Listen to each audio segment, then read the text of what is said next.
Inihahandog sa inyo ng Eagle Broadcasting Corporation at Radyo Agila. Kaakibat ang Philippine Historical Association at Philippine Association of Administrators of Student Affairs. Lakas Pinoy Radyo! Lakas Pinoy Radyo! Mapapakinggan sa DZEC Yes 62.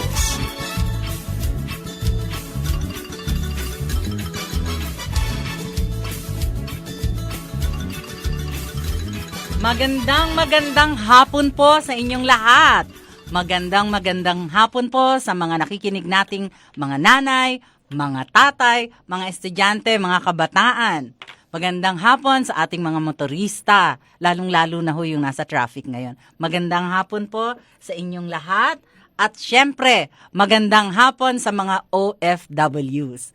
Special ho yan ngayong hapon na ito sapagkat sila ang ating mga magiging paksa. And of course, magandang hapon, Malu. Long time no see tayo, Malu. Magandang hapon naman, Dean Songko. Wow. Magandang hapon sa ating mga guests, sa ating mga panauhin. Ngayon, gusto mong ipakilala ang ating mga panauhin ngayong hapon na to. Tunay po yan.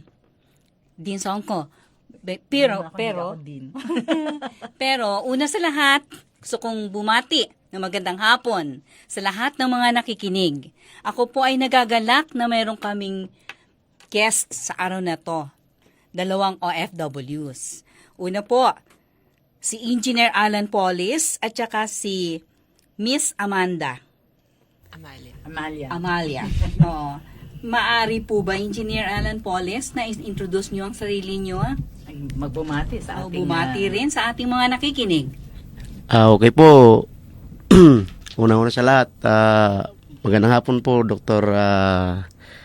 Evelyn at kay Dr. Marilo at sa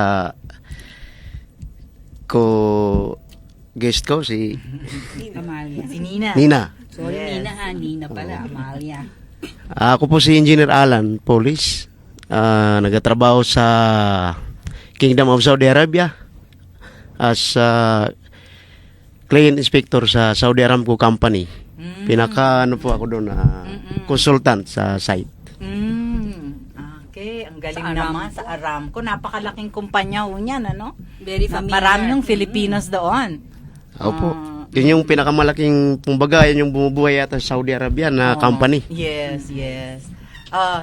Si Nina naman, babati sa ating mga tagapakinig. So, magandang hapon po, Dr. Malu and Dr. Songko and Engineer. Ako naman po si Nina Caldona. Nag-work naman po ako before sa Venetian Macau, sa Paiza Club as brand ambassador for almost 5 years.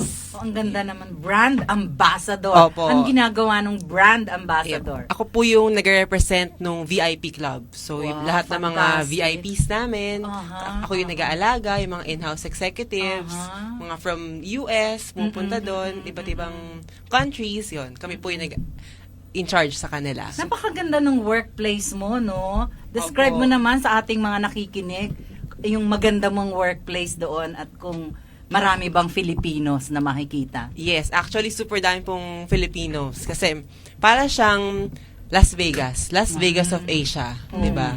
Na actually yun yung tinatry din nating mangyari ngayon sa may Asiana. So nagbe-build ng mga casino resorts. So hindi lang din siya more on gambling more on family bonding. So maraming mga iba't I ibang see. attractions, may mga theater, may mga maraming performances. Gondola. Yes. And actually, mga gondoliers doon, from Italy daw sila galing. talaga? Pero actually, Filipino sila. Nakakatuwa naman. Pilipinas yung mga yon. Well, mukha nga minsan, mukha nga silang Italiano. Kasi naman kung kumanta sila. Di ba kasi pag Filipino, Performer very talented. talaga. Oo. Nakakatuwa performer naman, talaga. Nina. Ang daming Pilipino doon, ano? Opo. Tsaka di ba kilala kasi tayo sa pagiging hospitable Oo. Kaya it's natural for us to serve yung mga tao. Ang dali lang natin, nakakapag-adjust talaga tayo. Opo. Tingnan natin, si engineer naman, paki-describe naman po sa, sa inyong lugar na kung saan kayo nagtatrabaho, ang Aramco, napakalaki po niyan. Opo. Doon po sa area na pinagtrabahoan ko sa Saudi Arabia, alam mo naman natin yung Saudi ay kung saan makikita mo puro disyerto siya. So, yung mga nagtatrabaho doon sa disyerto ay maka-experience talaga ng napakainit na, kumbaga, ang balat mo ay parang kinakagat sa init. Kumbaga, parang nasa harap ka ng pugon ng bakery, ganun, ang init doon. Grabe, no? Pero sa loob Opo. po ng Aramco, malamig naman. Tsaka napakalaki ng opisinang yan. Opo. Opo. Sa ngayon ho maraming mga studies tungkol sa OFWs. Alam po ninyo, merong isang study, isang pagsasaliksik na ginawa si Dr. Alvin Ang at saka si Jeremiah Opiniano. Nasa linya ho natin si Dr. Alvin Ang para i-share niya sa atin yung kanilang naging pagsasaliksik, pag-aaral tungkol sa mga OFWs. Mahalaga ho ito dahil ito ay mula sa punto de vista ng ekonomiya ng ating bansa. Sige po. Nandiyan na ho ba si Dr. Alvin Ang? Hello, Dr. Alvin Ang. Hello. Nawala. Sige, balikan natin si Balikan Dr. natin. Alvin Ang. Balikan natin. Alam ho ninyo, maganda yung kanilang pagsasaliksik. Kasi pag tinignan ho natin yung OFWs, makikita natin ang OFWs mula sa pananaw ng mga ekonomista, mula sa pananaw ng mga sociologists, mula sa pananaw ng mga nag-aaral ng kultura. So maraming aspeto ho ang ating OFWs, no? Eto nga noong araw ang sabi, ang tawag sa inyo, alam ko dati ay overseas contract workers. Pero nga, ngayon ay kinikilala na ang kontribusyon ng mga OFWs sa pag-unlad ng ating bansa. Tama ba, Doc Malu? Tama, No? tama. Kaya ngayon, hindi Filipinos contract workers ang tawag ay OFW, Overseas Filipino workers. At may title pa. Yung OFWs ay tinatawag natin ngayong mga bayani. Buhay na bayani po. Buhay Buhay na na bayani. bayani. Bakit kaya ito tinatawag na Pagpapakilala. correct? Bakit kaya sa palagay ninyo, feel nyo ba yung title na buhay na bayani? Feel nyo? Sa akin, medyo Tama lang talaga. Oo. Kasi Paliwanag nga ninyo, engineer. kaming mga OFW, kami yung kumbaga nagpapadala ng pera dito sa Pilipinas na kung saan malaking ambag sa economy ng Pilipinas. Ito na yan. Oo. Mm-mm. So dapat lang natawagin kaming buhay ng mga bayani. Yeah. Tignan na si Nina naman, ano sa palagay mo? Yes, bukod po dun sa, din nga, yung mga remittances, di ba? So, yan, actually, nag-check pa ako ng details. 2.4 billion November last year. Yun, yung galing sa mga OFWs. Billion ang pinag-uusapan natin. So, malaki talaga yung Ambag natin contribution. sa ekonomiya. Yes. Oo. And besides pa doon, di ba, yung kapalit nung time natin doon is time with our families sa Pilipinas eh. Di ba? So, malaking sacrifice yun. So, we are helping yung whole nation at the expense nun sa bawas na time with our families. Yun. So, I think talaga na we are really modern day heroes. Actually, pag sinabi nating heroes, pag sinabi nating mga bayani, may elemento doon na mahalaga. Yung elemento ng sakripisyo. Diba? Totoo yun, Doktor. Ano yung masasabi nyo tungkol dun sa aspeto na yun ng pagiging overseas worker natin o pagiging bayani natin sa modern times? Sa elemento ng sakripisyo. Oo. Talagang Naumpisa ni Nina no? oo. Yung sakripisyo talaga na ginagawa namin mga OFW ay para talaga sa mga anak natin yan, sa mga anak namin, sa mga estudyante.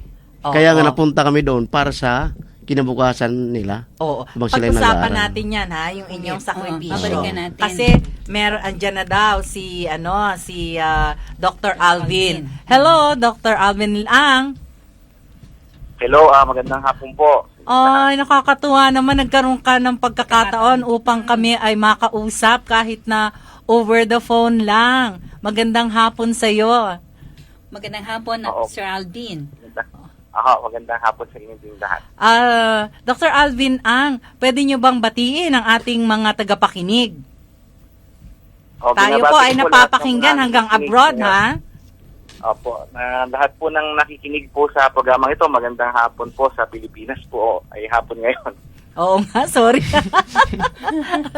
Dr. Ang, pwede bang ibahagi mo naman sa amin kung ano ang inyong findings sa inyong pananaliksik ni Jeremiah Opiniano? Opo, meron po kami kasing ginawang pag-aaral, hindi pa po tapos to actually.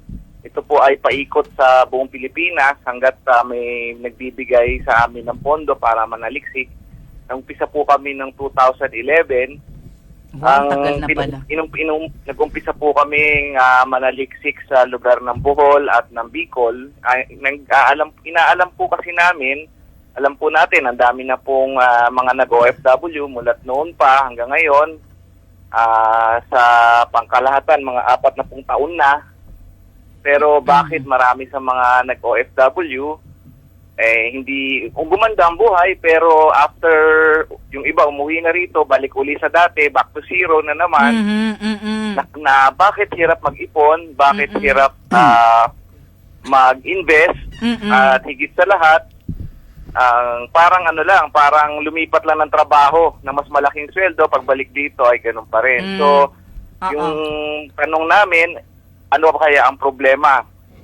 So, doon sa aming pag-aaral, nakita namin na ang pinag-uugatan nito ay yung pag-alis ay magandang adikain pero hindi nakapag-prepare ng mabuti sa larangan ng paghawak ng salapi. Oo, importante yan. Financial management, oo. Yun. Ano ho ba yung mga reasons? Bakit hindi sila nakakapag-impok? Una-una, wala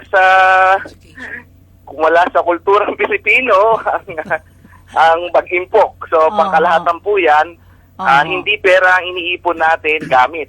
I see. Kaya kung titignan natin, merong mga gamit, mga may naipundar, pero walang negosyo, walang yung sustainable source of income. Tinitingnan ko ho ngayon, Dr. Ang, tinitingnan ko po ngayon yung inyong parte ng inyong pagsasaliksik. Nakalagay dito, hindi sila nakakapag-save kasi hindi enough yung income, may mga medical needs, may mga educational expenses, merong increase in expenses at hindi nila ma-roll over yung kanilang kapital at hindi yung income hindi stable. Tama ho ba yun? Yun nga, kasi kung titignan natin yung pinakaugat nun, ay lalabas na hindi napaplano ang kasi hindi nga stable ang pagdating ng pera. Dapat ito ay pinlano na. Oho. Ano ho ang maipapayo ninyo sa ating mga overseas Filipino workers at sa kanilang mga pamilya? Ang napakahalaga po na halimbawa kung uuwi po ang nasa abroad, magkaroon po ng hanggat maaari, magkaroon po ng tinatawag na budget meeting.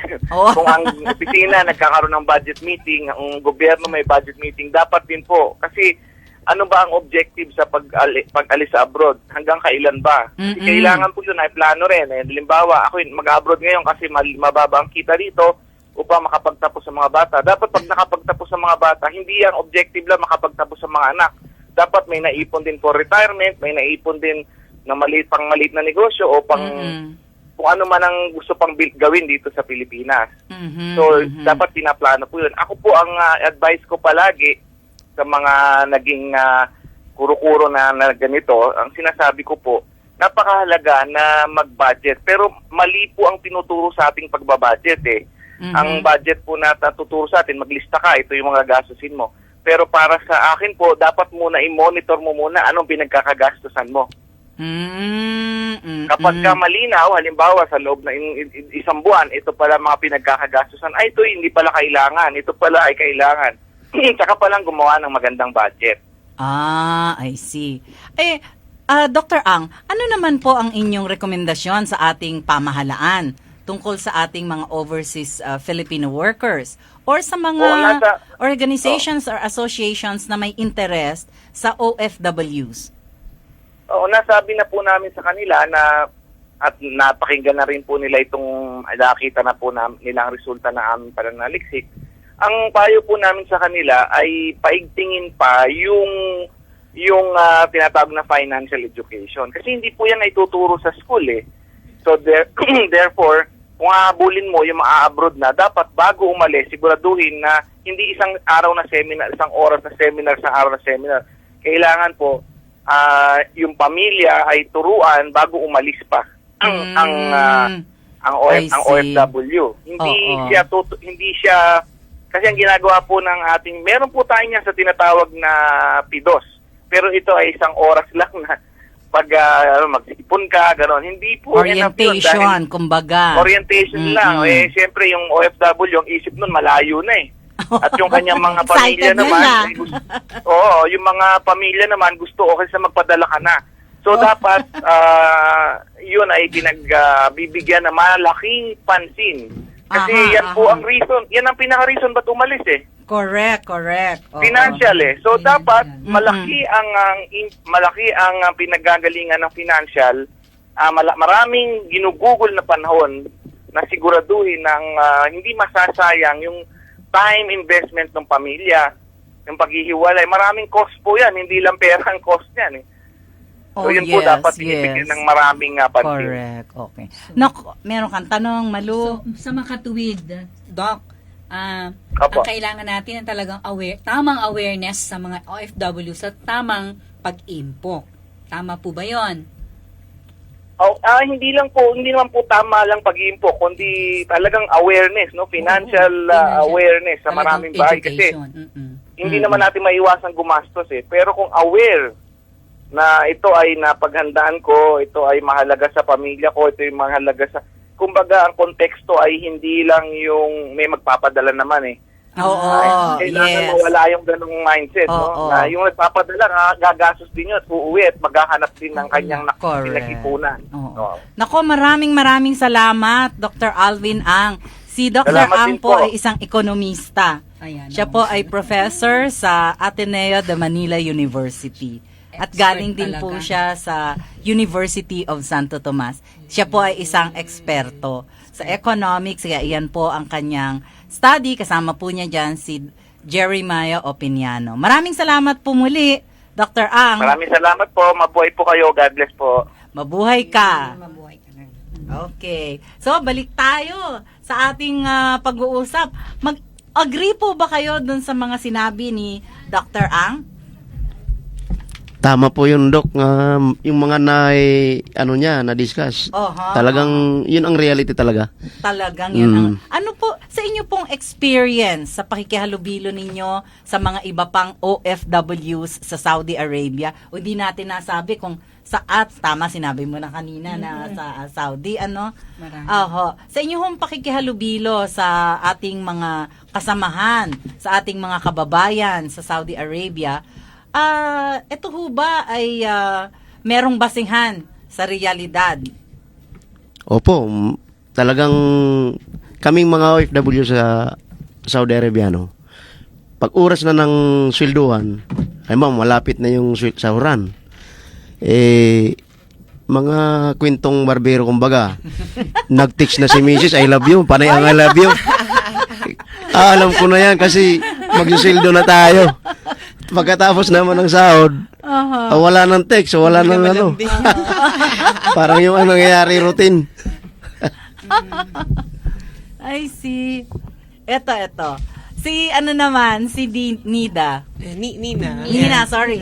Ako naman po, ayan, super agree ako kay Dr. Alvin Ang. Ayan, kasi nung nag-work pa ako sa Macau, kasi po ngayon I'm with Sun Life na, actually. So, meron kaming advocacy for financial literacy for Filipinos. Yeah. Kasi na-realize pwede mo, mong imbitahin Yun. mo. So, invite ko na, ma'am. habang nag-work ako noon, so yung lifestyle namin, kasi ako po wala pa naman akong kids. So, yung lifestyle ko, is iba than pag meron ka ng mga obligations, 'di ba? Tapos yun nga, pag sweldo, so Macau, ang daming malls, shopping, hindi naman kami nag-gamble, no? Pero tas yun nga, since malungkot kami, malayo from family, gumagawa kami ng ways, magta-travel together. And usually, ang nangyayari, after nung sweldo, ginastos, wala nang natitira. Oh, yun yung sinasabi ni Dr. Yun, Ang. oo. Oo. Nakalimutan mo nga yung sole purpose mo. Bakit ka pumunta doon? Which is, sabi una, is mag-earn more. Oo. Diba? Kasi better financial opportunities. Tapos yun nga, nung na-meet ko naman yung friend ko, and then tinuruan niya nga ako kung paano. So, in addition kanina kay sir, na sabi niya, diba, dapat alam mo kung saan napupunta yung money mo. Magandang idagdag doon is, mag-save ka na agad ng portion. For example, start muna with 10% or 20%. Na ito is pay yourself first. Diba? And all the rest, sige, pwede mo na siyang gastusin for your expenses or pwede mo na rin siyang pangluho. Diba? Kasi meron ka ng 10 to 20% na nakatabi. Yan. Ang ganda naman. Ang gandang suggestion yan, ha? Oo. Bukod And pa real dun- life, ha? Oo. Opo, bukod pa dun sa pag-save lang, kasi save is maliit yung interest eh. Yan. Doon kayo papasok ng mga financial advisors kasi we can teach you kung saan pa ibang options na pwede kang mas magkumita yung pera mo. Ayun. Nako ha, maganda yan ha.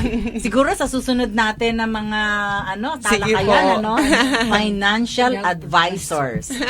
Mga yan, oo. Ano po, may tanong ka kay Ako ma'am, may tanong ako sa kanya. Kasi sige. may mga kasamahan kasi ako na kumbaga parang nawala yung naihulog nila sa Pilam Life ba yun o anong cup ba yun? Parang pareho. po. Sige po. So, paano yung mga ganyan problema sa Ayan. matatag na itong Sun Life? Sun Life po, kami po 122 years na So, kami sa paano Philippines. mo ngayon ako Ayan, sige po. Siguro, tatalakayin Oo. natin yan ha sa mga susunod nating Okay. episode. Sige po. Magandang tanong yan kasi makakatulong sa ating mga OFWs. Yung mga iba, kailangan ma-advise sila kung anong gagawin nila sa kanilang pera, Hard-earned paano money. nila ito paikutin, Invest, lalo na kumbaga. yung mga bumabalik for good, di ba, Kaya Malu, nga no? po. Di nila alam kung anong gagawin sa pera nila. Pwede nang ibigay sa atin. Siguro Hindi po naman nila konting pabibigyan ng pera. idea lang about dun, 'di ba, sa CAP and sa Sun Life. Kasi po yung CAP is a pre-need company. Oo. Compared sa amin, kami insurance and Oo. investment. Siguro we will discuss about that Sige po. in Mas another more- in more episode, detail. in another way. Ngayon, alam mo, Malu, eto kilala mo ito. Meron akong kikwento. Ito kilala mo to, si Luke Wong. From Hong Kong. Yes, Yan. yes. Kaibigan natin to. Alam mo ha. Alam mo ha. Nako, tuwang-tuwa ako. Kasi noong April 6, nagpunta kami sa Cabinti, Laguna. Ang layo pala nun, yung Cabinti, Nandito Laguna. ba siya? Nung May 6, oo. oo. Mamaya ikikwento ko sa iyo kung anong ginawa namin sa Cabinti, Laguna. Pagbabalik natin, makalipas ang ilang sandali. Okay. Thank you.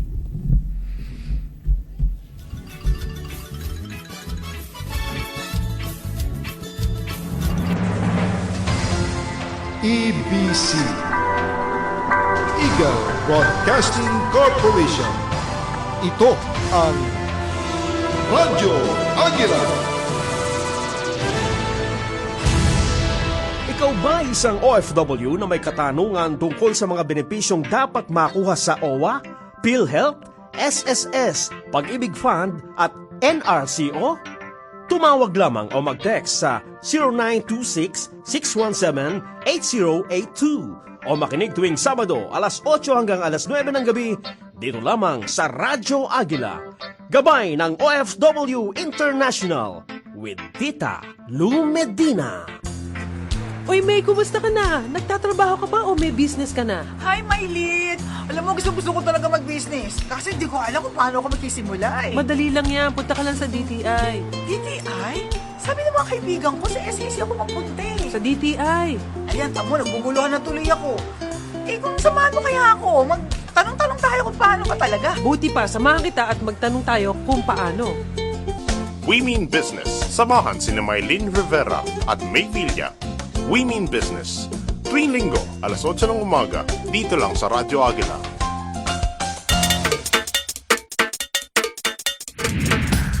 Breakfast on Board. Programa makakasama nyo tuwing Sabado at Linggo ng umaga sa inyong hapagkainan. Breakfast on Board. Tatalakay sa mga isyu na mapanahon, lilinawin at bubusihin lahat ng anggulo ng balita. Breakfast on Board. Pagagandahin ang inyong weekend sa pamamagitan ng iba't ibang tips at makabuluhang topics na siguradong makatulong sa pang-araw-araw. Breakfast on Board. Kumusta? Pwede? Minggala ba? Sabay di? Xin chào! 10 countries come together as one, building a better life and stronger economy for everyone. Learn about the culture and history of every region. Learn the importance of being an ASEAN citizen. Tune into ASEAN Hour. Sundays, 4 o'clock in the afternoon on Radyo Agila. Be connected to the world and help build a safe community for everyone. ASEAN Hour.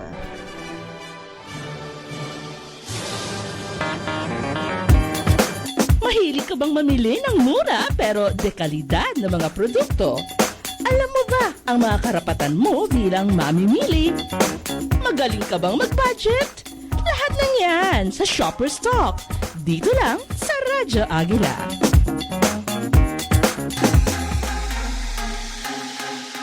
Kumustahin natin ang ating mga kababayan na overseas Filipino workers. Alamin natin ang kanilang opinyon at pag-usapan ng mga isyong kanilang hinaharap. Ako po si Jerome Alcantara. Samahan niyo po kami Sa OFW Connect, tuwing Lunes alas 8 hanggang alas 9 ng gabi. Dito lamang sa Radyo Agila, Yes 62.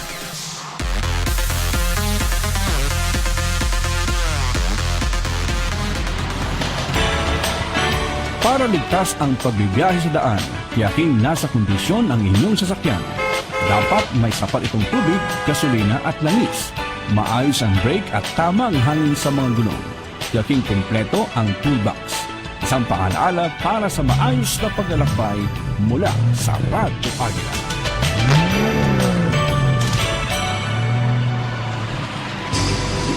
Mahilig ka bang kumanta?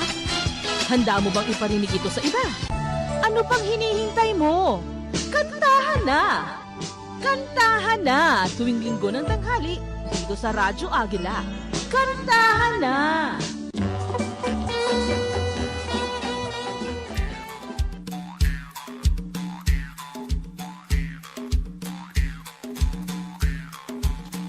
Malu, interesado ko bang malaman yung aking kwento? Kanina ko pa hinihintay yan eh. Kasama ko, nung April 6 nga, nagpunta kami sa, sa Kabinti. Anaw-awan yung pinuntahan namin. Sa Kabinti, Anaw-awan yung barangay. At nagpunta doon si Luke Wong. Si Luke Wong ay siya ang founder ng Asia Pacific Student Affairs Association, no? Sa Hong Kong siya naka-base at ang kanyang mga kasambahay ay galing sa Kabinti. Ang isang kasambahay niya ay 30 years nang nasa kanya. In other words, pinalaki yung mga anak niya nitong kanyang kasambahay. Pagkatapos, yung mga ibang kamag-anak at kakilala nitong kasambahay niya ay naging kasambahay din nung kanyang mga anak at nung kanyang nanay. At kapamilya na. Parang kapamilya na. So ngayon, ito ang nakakatuwa. Kasi siya bilang pagkilala nagtumatanaw siya ng utang na loob, pagkilala sa kanyang mga kasambahay na mga Filipinos, na nag-raise ng mga anak niya. Pumunta siya sa Kabinti, Laguna para mag-donate dun sa mga batang gumraduate at para magbigay ng scholarship. Di ba nakakatuwa? Ganda naman. I mean, very touching naman, talagang kahit na napakalayo ng Kabinti, pinagtiyagaan namin ni Belia. No, sana nakikinig si Belia. Belia, binabati kita. Magandang hapon sa'yo. So, at this is not the first time that he came. He came also a few years back. Pumunta rin siya sa Kabinte at doon nakihalubilo siya, siya sa mga dati niyang kasambahay. At ito ay isang gesture ng pagpapasalamat sa kanila. Di ba? Kasi yung ating mga OFWs na kasambahay, marami silang nagagawa para sa mga pamilya nung kanilang pinagsisilbihan. Tama ho ba yun? Sa Macau ba, meron tayong mga kasambahay na mga Filipinos? Meron mga din naman po. Di ba kasi nga, likas na hospitable, tsaka caring yung mga Filipino Di ba? So, yung pag-sacrifice sila na dapat yung family sana nila sa Pilipinas yung inaalagaan nila. Binubuo siguro nila lahat ng love and care dun sa ibang family na kasama nila. Sa Saudi ho, meron ding mga ganong kasambahay na marami din doon, ano po? Ano naman doon, depende sa company na pinagtrabahoan. Kagaya ng nagkita kami ng dating kasama naman yun sa Abu Dhabi. 10 years na siya doon sa kumpanya pinagtrabahoan niya. Nagkasama kasi kami doon sa isang project doon, sa Abu Dhabi. Ngayon, umuwi siya, emergency kasi yung anak niya, babae, operahan sa kidney transplant. So, sa laki ng gagastusin, masurti siya at sinagot ng company niya yung gastos sa hospital. Talaga? Nakakatuwa yan. So may mga ganyang company. Pero karamihan din sa company doon sa Saudi naman. Hindi rin ganun ka-generous. Hindi rin ganun. After 3 months kung sumahod, meron din. Meron din. Depende, no? Depende. Swerte kung maganda yung kumpanya at malungkot kapag hindi maganda ang kumpanya.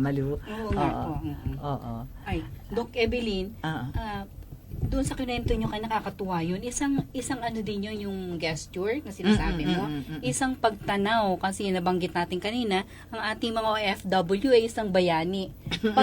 Iyan ang malinaw na pagtanaw ng isang bayani. Nakakatuwa, maganda yung sinabi mo, Malu, kasi hindi lang ang mga Filipinos, therefore, no, ang tumatanaw sa mga OFWs bilang mga bayani. Kasi marami sa atin na magagaling I remember, siguro mga matagal na, 1990s pa, early 1990s, umattend ako noon ng isang komperensya. Pagkatapos, ito sa Bali. Ngayon, magkakasunod kami, kumukuha kami ng pagkain. Siyempre, tanungan kung saang bansa ka galing. Yung katabi ko mula sa Singapore, sabi niya sa akin, kung saan daw ako galing. Sabi ko sa kanya, I am a Filipina. Sabi niya ganun.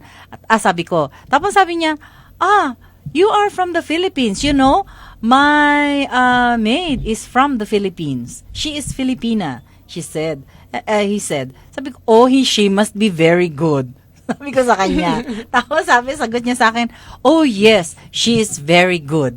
Sabi niya ganyan. Ang gagaling natin, di ba? Anong masasabi mo, Nina? Ganun din po, may mga similar ako na experience nun sa Macau. Kasi di ba kami, mostly, sa Macau kasi mas marami sa hotels. Oh, yes. So, yung mga iba-ibang lahi pumupunta ron. So, tatanong sila, where are you from? So, sagot kami from the Philippines. And then, magtataka sila na, magtataka sila, why are you so tall and pretty? So parang kami, di ba, proud din kami na at least natatayo natin yung bandila ng Philippines din.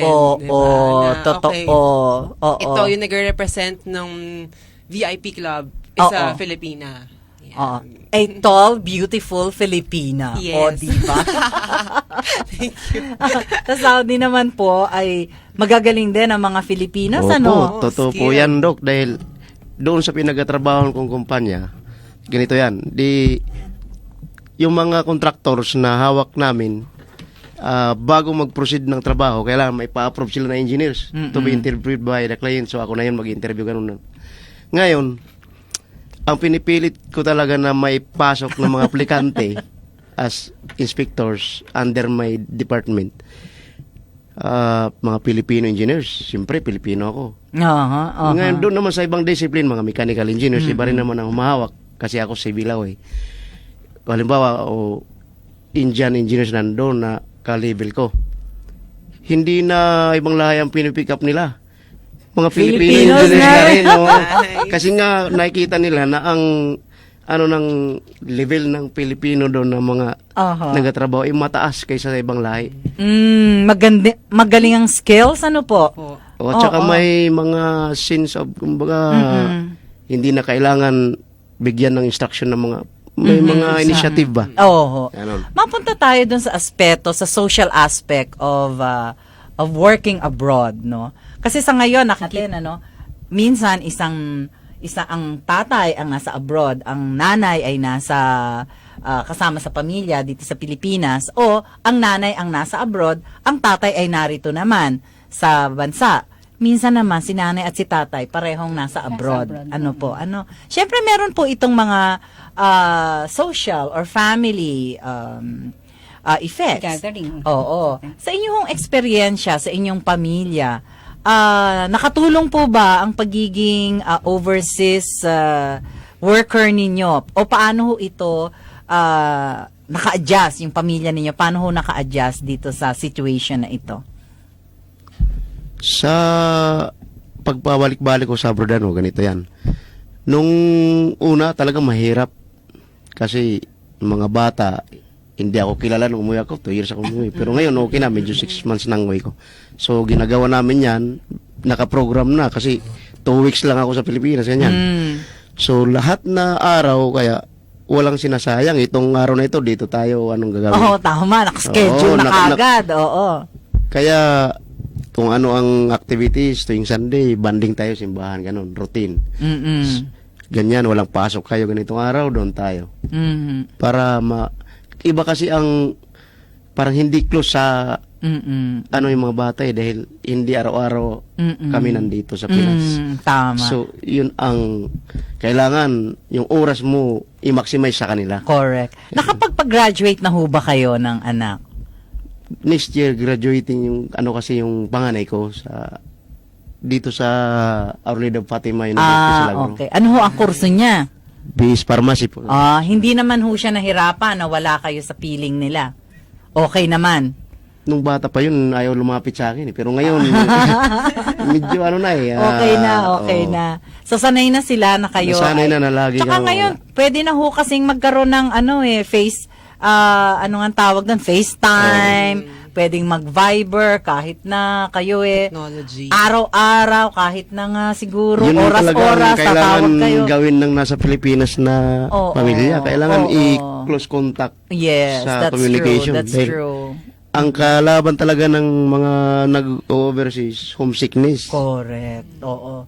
Yan ang isang elemento kasi ng isang pagiging bayani. Ang mga sacrifices. Yung i-overcome mo yung lungkot, 'di ba? Uy, may tanong ka daw. At napakaraming bayani natin, Doc Evelyn. Kasi base sa recent na nabasa ko, as of this time, ang survey nung 2015, ang dami ng mga overseas Filipino workers, mga around 2.5 na. Eh ngayon, 2017 na, siguro mga na ngayon.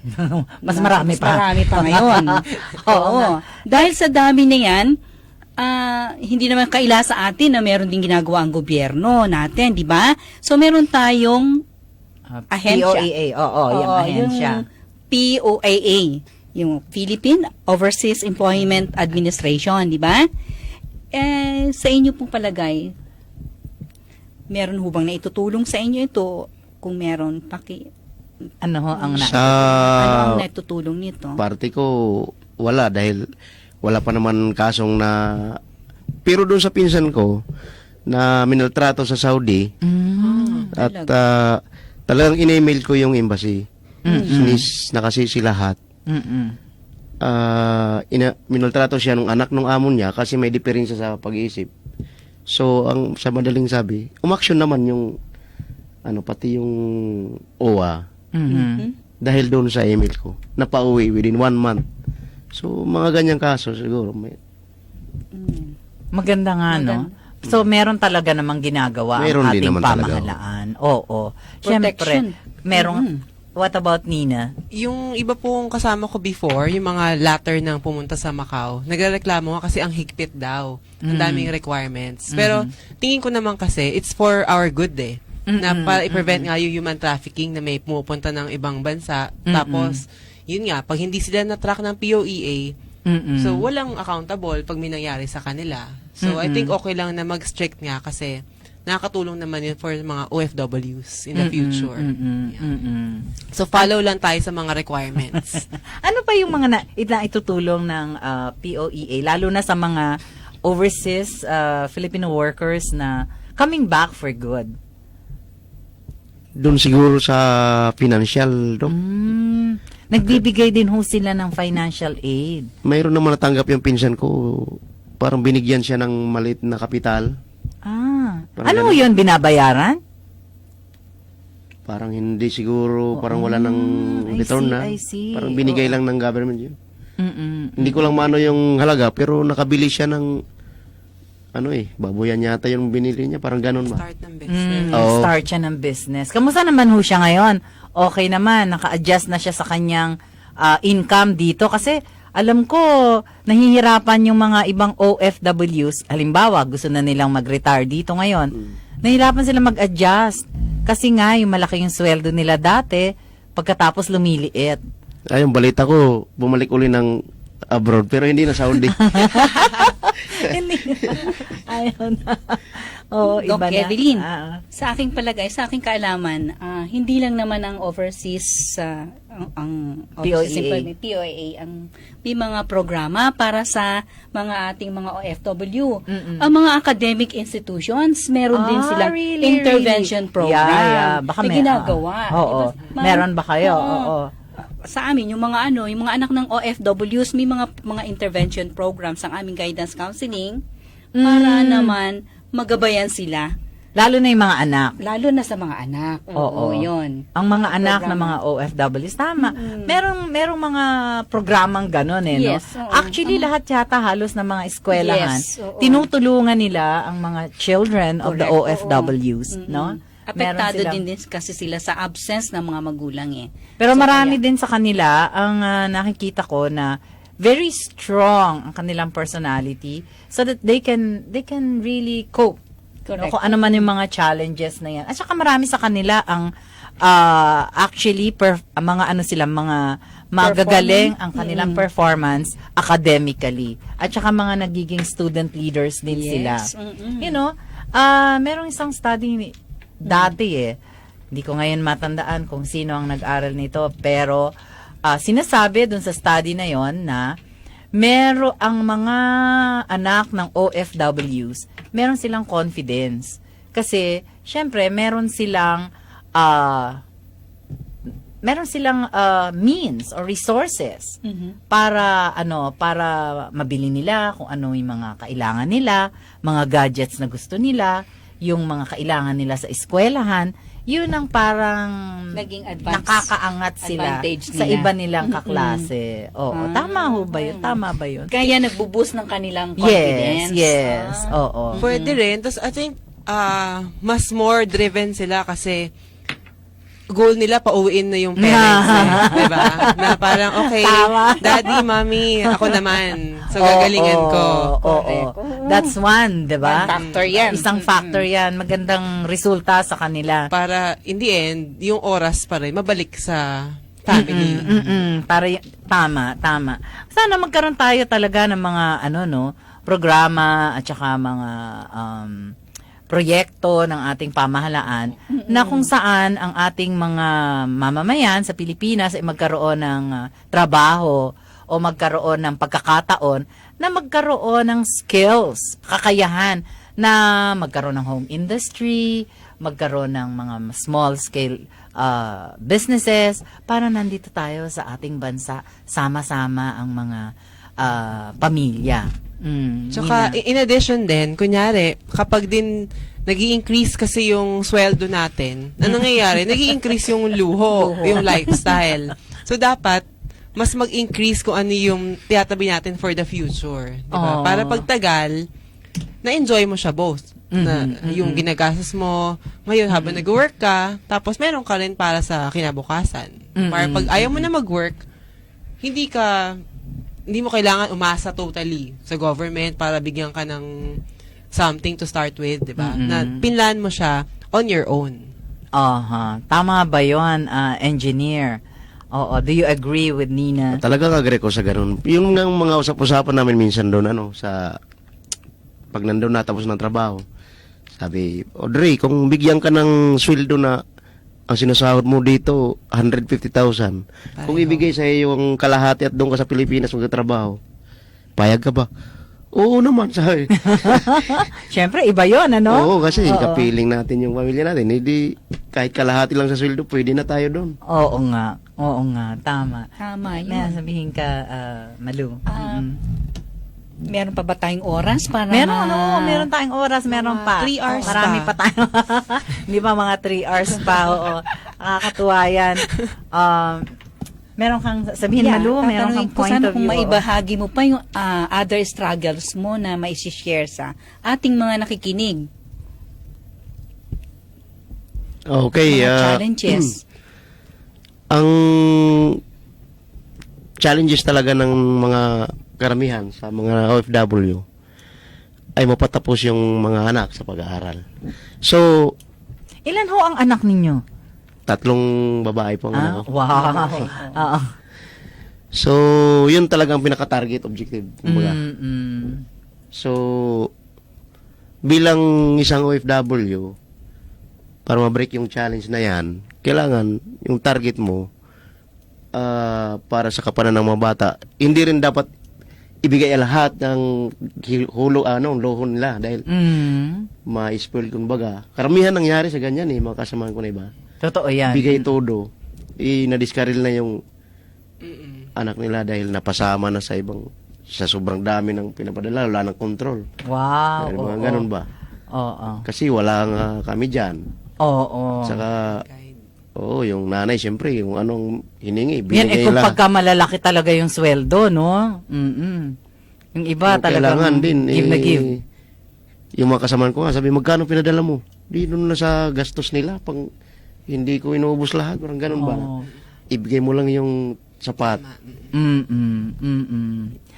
Bago tayo magpatuloy, merong mga nagpapabati ng happy birthday.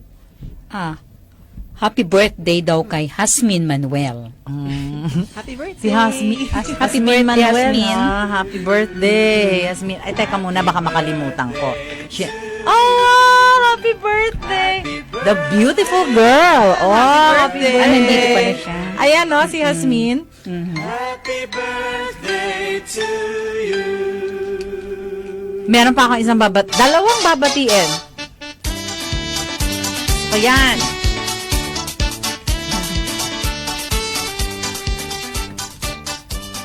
Happy birthday din, syempre. Birthday ng dalawang anak ko. Twins? Happy birthday, hindi naman. Magkasunod sila.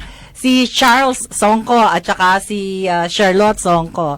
Sila yung dalawang anak ko, birthday nila. Laging April. Minsan Holy Week. Minsan Good Friday. Minsan Easter Sunday. Ganyan ang mga birthday nila.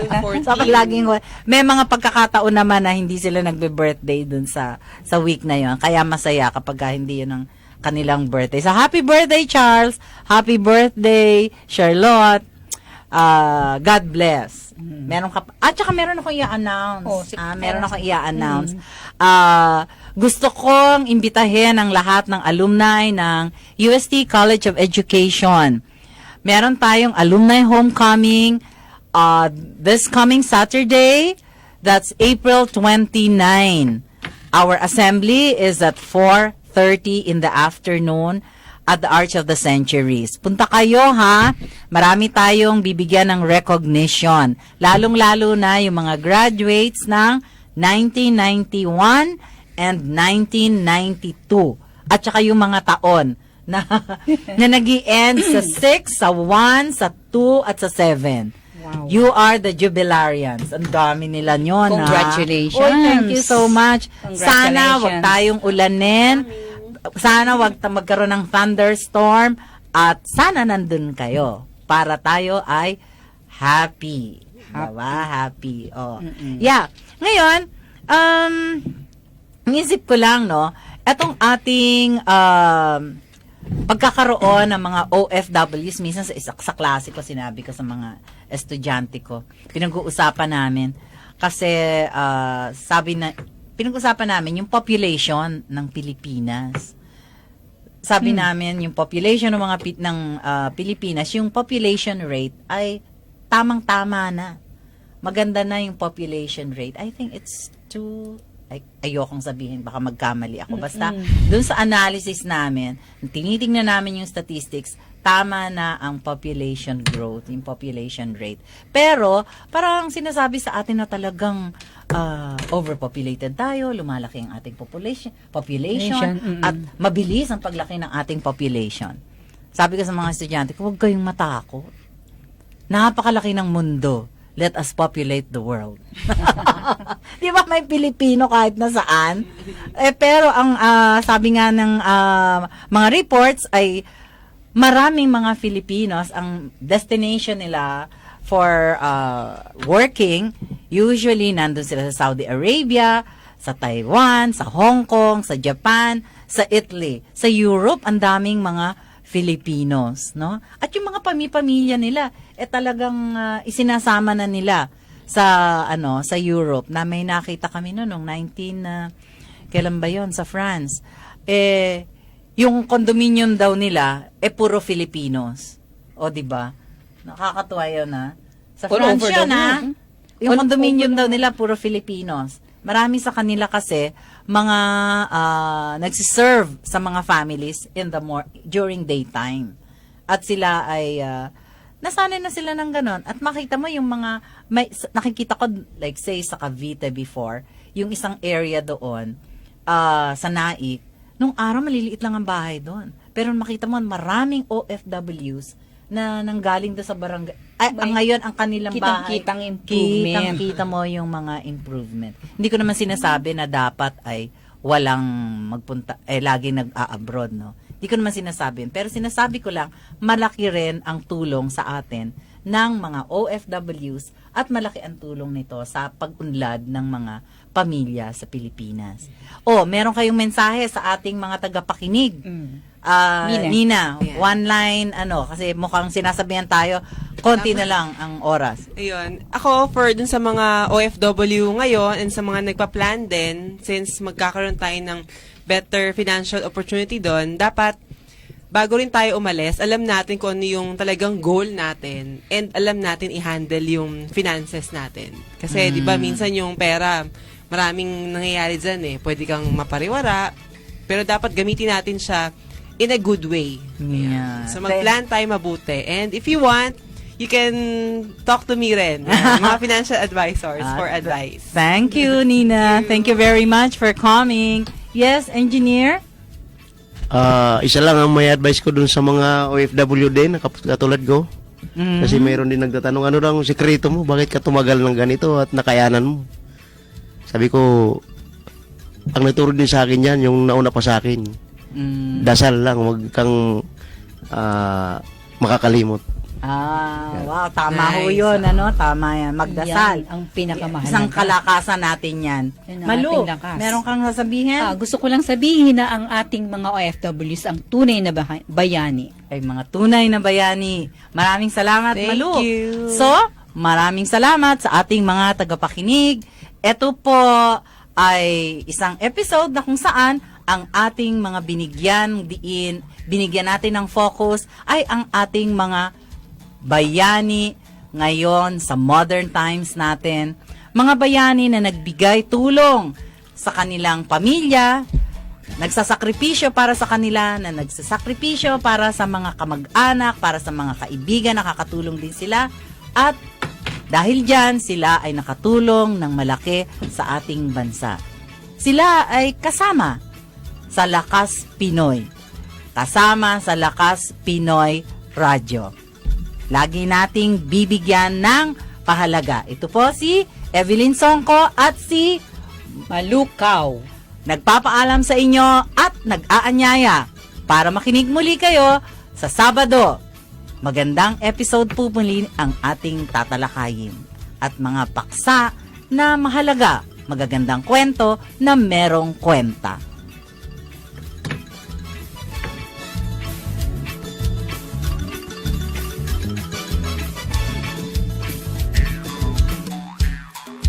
muling makinig at magbalik tanaw sa ating kasaysayan at bigyang pagpapahalaga ang kasalukuyan at kinabukasan. Ikaw, ako, lahat tayo. Ito ang lakas ng ating bayan. Lakas Pinoy Radio. Tuwing Sabado, alas 5 ng hapon hanggang alas 6 ng gabi. Dito sa DZEC 1062.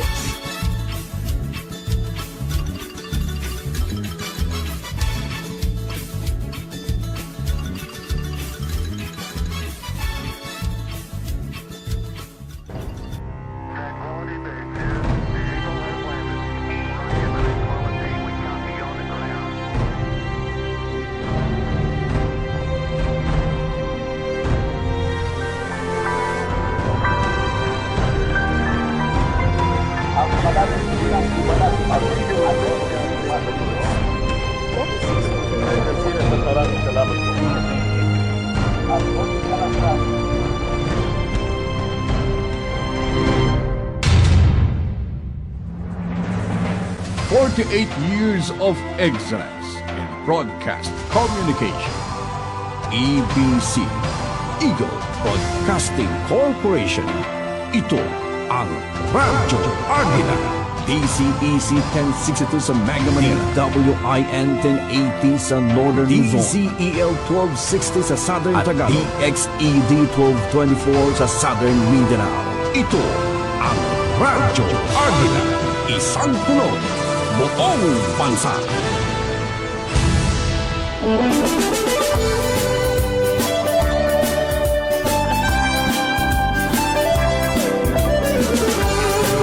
Kaya nga ambassador siya eh.